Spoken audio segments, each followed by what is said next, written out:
दोस्तों, एक पौधे की ज़रूरत को दो मुख्य तरीके से पूरा किया जाता है। पहला मिट्टी के माध्यम से और दूसरा होता है स्प्रे के माध्यम से। इसलिए खाद भी मुख्य दो प्रकार के होते हैं। पहले मिट्टी में दी जाने वाली खाद जैसे कि डीएपी, यूरिया, एमओपी, किसान भाइयों एसएसपी, एनपीके 12, 32, 16 इत्यादि। और स्प्रे से दी जाने वाली खादें जैसे कि nano urea, nano DAP, NPK 19, 19, 19, 12, 61, 0, 0, 34 इत्यादि। इन दोनों प्रकारों में किसान भाई मुख्य अंतर है तकनीक का। जैसे लगभग सभी मिट्टी वाली खादें साधारण तौर पर स्लो रिलीज टेक्नोलॉजी पर आधारित होती हैं, यानी कि इस तकनीक से बनी खाद धीरे धीरे तत्वों को एक लंबे समय तक पौधे को देती रहती है। वहीं दूसरी तरफ स्प्रे वाली खादें स्टैक रिलीज टेक्नोलॉजी पर आधारित होती हैं, यानी कि इस तकनीक पर आधारित खादें सभी तत्वों को एक बहुत ही सीमित समय में उपलब्ध कराती हैं। यानी कि तुरंत लाभ पौधों को सिर्फ स्प्रे वाली खादों से ही मिलता है, क्योंकि मिट्टी वाली खादों से को प्रयोग करने वाले पर एक्टिवेट होने पर उन्हें समय लगता है, जबकि स्प्रे वाली खादें पानी में घुलते ही सक्रिय हो जाती हैं। लेकिन अगर आप फसल की बुआई के समय पर सही खुराक के हिसाब से मिट्टी वाली खाद देते हैं तो जमाव के बाद तत्वों की कमी नहीं होगी और एक स्वस्थ फसल की ज़्यादा संभावना होगी। और यही कारण है किसान भाइयों की खेत की तैयारी करते समय मिट्टी वाली खादें हम देते हैं, ताकि यह आगे चलकर पौधों को तत्वों को उपलब्ध कराते रहे और आपको ज़्यादा ध्यान देने की ज़रूरत न पड़े। इसके अलावा अन्य कई कारण होते हैं, जैसे कि फास्फोरस और पोटाश की मिट्टी में घूमने की क्षमता काफ़ी कम होती है, इसलिए इन्हें जड़ क्षेत्र में होना चाहिए, जबकि यूरिया के अंदर मिट्टी में घुलने की क्षमता अच्छी होती है। इसलिए सभी फसलों में फास्फोरस और पोटाश की पूरी मात्रा मिट्टी में ही शुरू में देने की सलाह हर कृषि वैज्ञानिक और रिसर्च संस्थान देती है, जबकि यूरिया को कम से कम 2 या 3 हिस्सों में बांट करके ऊपर से देने की सलाह दी जाती है, क्योंकि यूरिया मिट्टी में होने के बावजूद भी किसान भाइयों या तो वाष्पिक हो जाती है या फिर जड़ क्षेत्र के नीचे चली जाती है। इसलिए यूरिया को ज़्यादा दिनों तक जड़ क्षेत्रों में बनाए रखना एक कठिन काम है वैज्ञानिकों के लिए। लेकिन आजकल के अनिश्चित मौसम को देखते हुए किसान भाइयों खादों को उपलब्धता समय पर न होने के कारण कई बार हमें खेत की तैयारी करते समय पर मिट्टी वाले खादें देने का मौका ही नहीं मिलता है, या फिर फसल अवधि के दौरान अधिक बारिश या सूखे की स्थिति होने के कारण मिट्टी में दी गई खादें अपना असर नहीं दिखा पाती हैं और फसल में तत्वों की कमी आ जाती है। दोस्तों, कौन सी मिट्टी की खाद कितने समय से असर दिखाएगी और कब तक यह असर रहेगा, इस पर मैंने एक विस्तृत वीडियो बनाई है, जिसका शीर्षक मैंने खेती का दुर्लभ विज्ञान रखा है। लेकिन आज के वीडियो में किसान भाइयों हम यूरिया और स्प्रे वाली खादों के इस्तेमाल के बारे में जानेंगे। साथ ही यह जानेंगे कि नैनो की टेक्नोलॉजी के बारे में कई रहस्य। बेहतरीन जानकारी के लिए किसान भाई वीडियो पूरा देखिएगा और साथ में वीडियो को लाइक और सब्सक्राइब करना ना भूलिएगा। दोस्तों, रासायनिक खादों का प्रयोग कम खेत में कम हो, यह खुद खाद बनाने वाली अच्छी कंपनियां और हमारी सरकार भी चाहती है। इसलिए समय समय पर नए प्रयोग भी किए जाते हैं और कुछ समय की स्थिति भी देखकर, जैसे कि यूरिया के ज़्यादा इस्तेमाल को रोकने के लिए पहले इफ़को ने 50 किलोग्राम की यूरिया की बोरी को घटा करके 45 किलोग्राम कर दिया, क्योंकि एक साधारण किसान खाद का खरीद बोरी से करता है, ना कि किलो से। इसलिए 5 किलोग्राम कम होने के बावजूद वह बोरी नहीं बढ़ाता है। इससे यूरिया की खपत कम हो गई और यह फार्मूला काम कर गया। इसी तरह का एक और नया प्रयास है नया खाद यूरिया घोल का, जिसमें यूरिया का प्रतिशत कम करके उसमें सल्फर डाल दिया गया है, क्योंकि पिछले कई सालों के मिट्टी की जांच की रिपोर्ट के आधार पर हमारे देश के ज़्यादातर खेत में सल्फर की कमी पाई गई है। इसके अलावा ऐसा भी पाया जा रहा है कि किसान भाई सल्फर की परत के कारण यूरिया धीरे धीरे पौधे को मिलेगी, यानी कि यह साधारण यूरिया की अपेक्षा ज़्यादा दिन तक काम करेगी। लेकिन सच्चाई क्या है, इसका पता तो किसान को खेत में परीक्षण होने के बाद ही पता चलेगा यूरिया गोल्ड का। लेकिन भले ही यूरिया गोल्ड का ज़्यादा दिन काम करे या ना करे, इसमें यूरिया कम प्रतिशत होने के कारण यूरिया की खपत में तो ज़रूर कमी आएगी, लेकिन यह अच्छी बात है। अब सल्फर की पूर्ति होने के साथ फसलों में गुणवत्ता भी बढ़ेगी। लेकिन आजकल जैविक के नाम पर किसान भाइयों अपना धंधा चलाने वाले लोग यूरिया को जहर बताने में लगे। लेकिन शायद आपको यह जानकर आश्चर्य होगा कि यूरिया को ज़्यादातर जानवरों को, कुछ मछलियों और हम इंसानों के शरीर में बनता है। यह हमारे लीवर द्वारा बनाया जाता है और हमारे खून में मिल जाता है, और एक निश्चित प्रतिशत के होने पर किडनी द्वारा हमारे खून से छानकर किसान भाई इसे बाहर निकाल दिया जाता है। यानी यूरिया की फैक्ट्री तो हम सबके अंदर ही है, हम इंसानों के अंदर ही है, क्योंकि जब भी हमारा शरीर ऊर्जा के लिए प्रोटीन को तोड़ता है तो उसमें से नाइट्रोजन बाहर निकल कर अमोनिया गैस बनाने की संभावना को पैदा करता है। लेकिन क्योंकि अमोनिया गैस हमारे लिए जहर है, इसलिए यूरिया हमारा लीवर यूरिया बना देता है उसको, ताकि यह आराम से आपके खून में रह सके, और एक निश्चित मात्रा के ऊपर यूरिया को आपका किडनी आपके खून से बाहर निकाल देता है, और इस तरीके से आपके शरीर से नाइट्रोजन चक्र पूरा हो पाता है। और कहा जाए तो आपके शरीर में यूरिया बनने की वजह से आप जिंदा हैं, हालांकि इंसान यूरिया से सीधा पोषण नहीं ले सकते हैं, लेकिन कई पशु और ज़्यादातर पौधे यूरिया से सीधे तौर पर पोषण ले सकते हैं, और इसलिए यूरिया पशुओं के चारे में भी मिलाया जाता है और पौधे के लिए तो यूरिया मुख्य खाद है। और शायद यही कारण है कि विश्व का पहला नैनो टेक्नोलॉजी से बनाया गया खाद इफ्को द्वारा नैनो यूरिया ही है। लेकिन दोस्तों, यूरिया आप जो दानेदार रूप में देते हैं, इसको फैक्ट्री में बनाने का तरीका तो बहुत साधारण है, लेकिन इसमें इस्तेमाल होने वाले कच्चे पदार्थ को उसके उस अवस्था में रखना बहुत मुश्किल है, और उनके बीच में रिएक्शन कराने के लिए भी काफ़ी कम तापमान और कहीं कर काफ़ी अधिक तापमान और दबाव की ज़रूरत होती है। इसलिए यूरिया बनाना एक बहुत ही खर्चीला काम है। ऐसे समझिए कि प्रक्रिया को साधारण मैंने इसलिए कहा क्योंकि यह है तरल अमोनिया और तरल कार्बन डाइऑक्साइड को अधिक दबाव और अधिक तापमान पर मिलाने से रिएक्शन करता है, और उसके बाद दबाव कम करने पर पानी में घुला हुआ यूरिया आपको मिल जाएगा, और इसमें से पानी को निकालने के बाद आपको शुद्ध यूरिया मिल जाएगा। यानी कि इसमें चिपकाने वाले पदार्थ मिलाकर के इसके दाने बना दिए जाते हैं।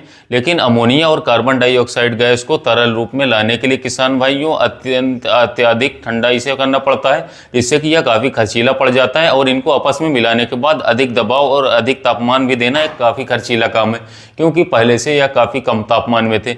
अपनी तरल अवस्थाओं में रहने के कारण और काफ़ी कम तापमान से काफ़ी ज़्यादा तापमान करने में बहुत ही ज़्यादा ऊर्जा लगेगी, और दबाव कम करने के बाद अंत में पानी को वाष्पित करने के लिए ऊर्जा का खर्च हो बढ़ेगा। यानी कि इसलिए फैक्ट्री में बनने वाली यूरिया काफ़ी महंगी होती है, लेकिन सरकार इसकी लागत का बहुत बड़ा हिस्सा अनुदान के रूप में खुद दे देती है, इसलिए काफ़ी हमें सस्ती पड़ती है। किसान भाइयों, जब आप यूरिया को पानी में डाल घुलते हैं तो यह पानी ठंडा पड़ जाता है। इसका कारण यह है कि जैसे ही यूरिया पानी में घुलता है, इसका सूक्ष्म कण मुक्त होकर के एक दूसरे के और करीब आ जाते हैं, जिसके कारण कई यूरिया के कण एक दूसरे से जुड़ जाते हैं, और इस करीब आने की प्रक्रिया करने के कारण और पानी ठंडा हो जाता है। एक यूरिया के कण का घेरा मात्र 1.97 मीटर घेरा होता है, यानी कि नैनो यूरिया के कण से भी 36 गुना छोटा। लेकिन पानी में यह यूरिया के कण आपस में घुलकर जो घेरा बनाते हैं वो होता है 10,000 नैनोमीटर का, यानी कि नैनो यूरिया से 400 गुना बड़ा घेरा। यानी कि पानी में घुले हुए यूरिया के लगभग 14,286 कण एक साथ होते हैं। और इफ्को के वैज्ञानिकों ने यह लिखित रूप में यह कहा है कि 10,000 नैनोमीटर के इस समूह में से किसान भाइयों एक समूह का में एक यूरिया का कण पौधों को उपलब्ध होता है, और इस कण को पौधा तुरंत ले सकता है। लेकिन अगर सोचिए कि सारे यूरिया के कण एक दूसरे से ना जुड़ते तो क्या होता? इसका जवाब है शायद 3 या 5 ग्राम यूरिया ही काफ़ी होती पौधे के लिए या 1 एकड़ के लिए, क्योंकि एक कण मात्र 0.7 नैनोमीटर का होता है, और इस आकार के कण पौधे के हर जगह से अंदर जा सकते हैं, और जहाँ जरूरत होगी इसकी पूर्ति तुरंत होगी।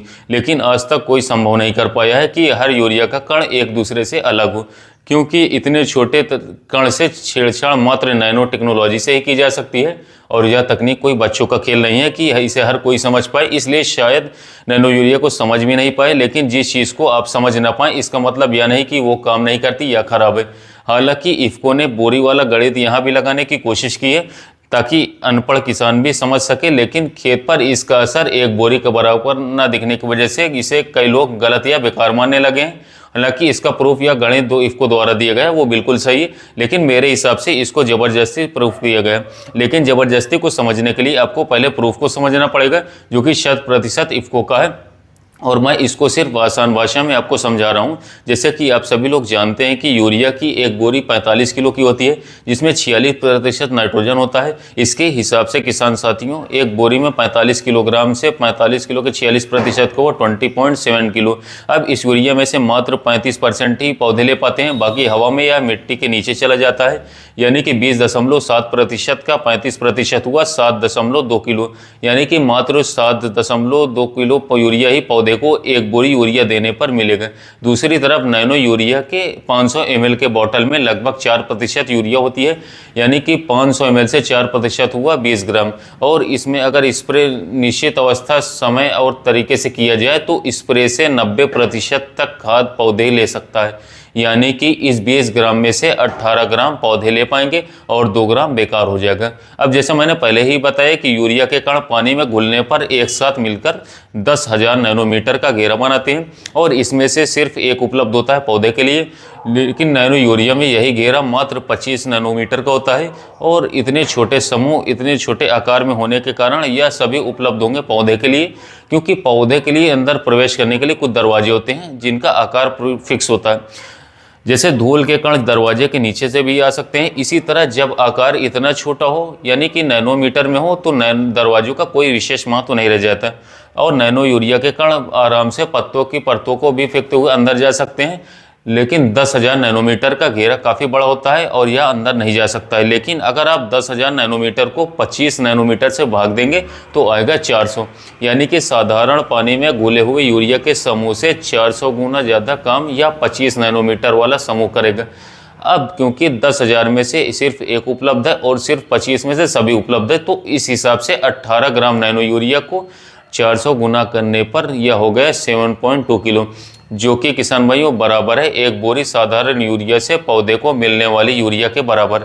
लेकिन ज़बरदस्ती मैंने इसलिए कहा क्योंकि मिट्टी में बाकी बचे हुए 10,000 नैनोमीटर के समूह में से उपलब्ध 14,285, क्योंकि यह तो खर्च हो गया, क्योंकि 14,285 यूरिया के कणों को समय के साथ जीवाणु उपलब्ध कराते हैं और इसलिए यह अगले कई दिनों तक काम करता रहता है। और क्योंकि यह मात्रा जो थी इसमें हमने मिट्टी में नीचे जाने वाले और हवा में उड़ने वाले यूरिया को पहले ही हटा दिया था, इसलिए यह जो मात्रा है यह तो रहेगी ही मिट्टी में। लेकिन क्योंकि नैनो यूरिया में स्प्रे से जीवाणुओं का कोई योगदान नहीं होता है, इसलिए वैज्ञानिकों ने इसके लिए इसके लाभ को जोड़ा ही नहीं गया है और दोनों की तुलना करते समय एक या शायद गलती हो गई। और यही कारण है कि किसान भाइयों की नैनो यूरिया की एक बोतल इफ्को के गणित के हिसाब से एक बोरी यूरिया के बराबर तो बिल्कुल है, लेकिन खेत में हमें इसका बराबर परिणाम नहीं मिलता, काफ़ी अंतर दिखता है। हालांकि इस प्रूफ में और कोई विवादास्पद बिंदु है, जैसे कि स्प्रे से 90% खाद का मिलना, जबकि असलियत में यह कई परिस्थितियों के हिसाब से बदलता रहता है, जैसे कि मौसम का बदलाव, स्प्रे की मशीन से स्प्रे नाजून के बदलाव से, हवा से स्प्रे का उड़ना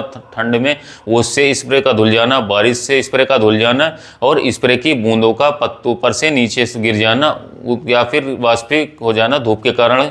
यहाँ तक कि दिन के किस समय पर आप स्प्रे करते हैं इससे भी असर पड़ता है। दरअसल इफ्को को यह लगा कि बोरी वाला जो फॉर्मूला पहले से काम कर रहा था, जिससे किसान आसानी से समझ सकते थे, वो यहाँ भी काम कर जाएगा। लेकिन सबसे यही बड़ा अंदाजा साबित हुआ इफ्को का। और ये बात मैं इसलिए कह रहा हूँ दोस्तों, क्योंकि अभी जो दूसरा नैनो टेक्नोलॉजी वाला खाद यानी कि नैनो DAP जो कि निकाला गया है, उसको फिर DAP की बोरी के बराबर बताया गया।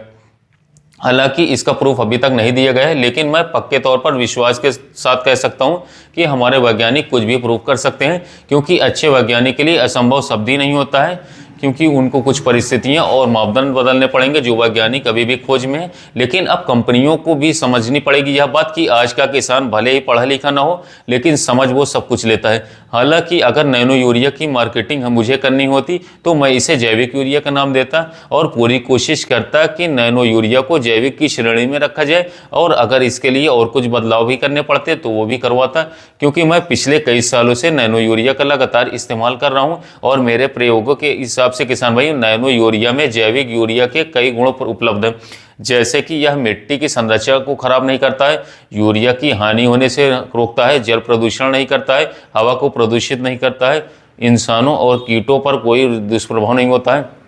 नैनो यूरिया सूक्ष्म कणों में होने के कारण कई रासायनिक क्रियाओं में सीधे तौर पर मदद करते हैं पौधों के ऊपर। इसके अलावा ज़्यादा गाढ़ा हरापन न आने की वजह से कीड़ भी नहीं रखते। इसके प्रयोग से फसल की लंबाई व्यर्थ में ज़्यादा नहीं बढ़ती है, जिससे कि बारिश में आपकी फसल आड़ी गिरती नहीं है। इसे कई अन्य तत्वों के साथ मिश्रित करके प्रयोग किया जा सकता है, क्योंकि इनके ऊपर एक परत चढ़ी होती है और इसलिए यह जल्दी एक दूसरे से रिलेशन नहीं करते हैं। इसके प्रयोग से फसल की गुणवत्ता बढ़ जाती है। और सबसे मुख्य बात क्या होती है कि जो चीज़ पहले से ही आपके फसल खून में मौजूद है और आपका शरीर इसे बना रहा है, उसका कोई रेसिडुअल इफेक्ट कैसे आ सकता है?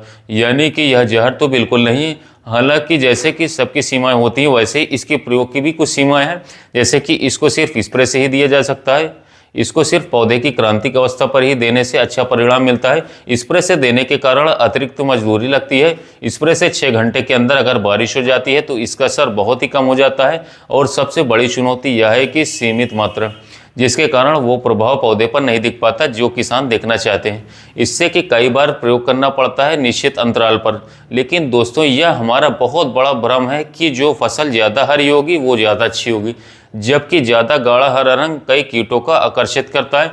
इसलिए यूरिया के अनुचित इस्तेमाल के बाद में फसल में बाद में कीड़े लगने शुरू हो जाते हैं, क्योंकि पौधा जानता है कि वो ज़्यादा रहकर ज़्यादा दिन तक जिंदा नहीं रह पाएगा, इसलिए वो अपनी पत्तियों का आकार, संख्या दोनों बढ़ाने लगता है। इस अतिरिक्त हरे रंग यानी कि क्लोरोफिल को व्यवस्थित रंग से अपना रंग सामान्य करने के लिए, इसलिए हरा रंग सूचक होता है वृद्धि का।